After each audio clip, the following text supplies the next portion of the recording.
How to create a bootable USB drive. Hey everyone, how's it going? Leonardo Paiva back with another video. In this quick video, I'll show you which program you can use to quickly create a bootable USB drive with any operating system. And the process is really simple and easy, so let's get started. The first step is to go to Google and search for this name, Rufus. This is the program we'll be using. Hit enter and click on the first link that appears. Click here on Rufus on the first site. Here you'll choose which version of Rufus you want. So here's the standard version that installs on your Windows, the executable size and when it was posted, and there's also the portable version if you don't want to install it on your machine. The portable version works just as well. And here are other platforms if you need them.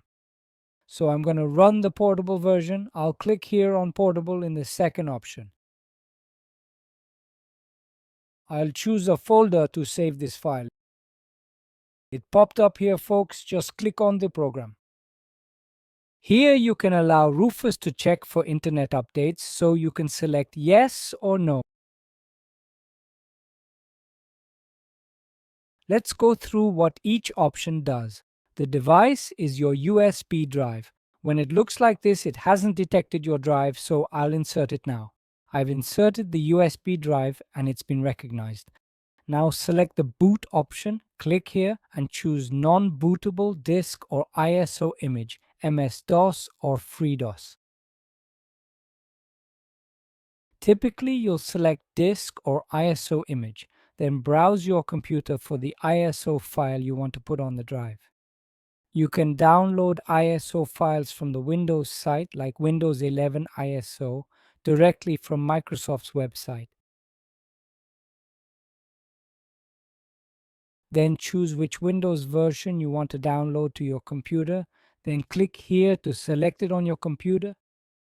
Here you select the partition scheme for this USB drive as well as the target system. Usually I don't change any of this, folks. Put the name for the USB drive here, the name that will appear for this drive. Here's the file system, FAT32, which I also don't touch. Cluster size. After choosing these settings, click here on Start, then wait for the process to save the ISO image you selected to the USB drive. It's pretty straightforward. Were you able to do it? Let me know in the comments below.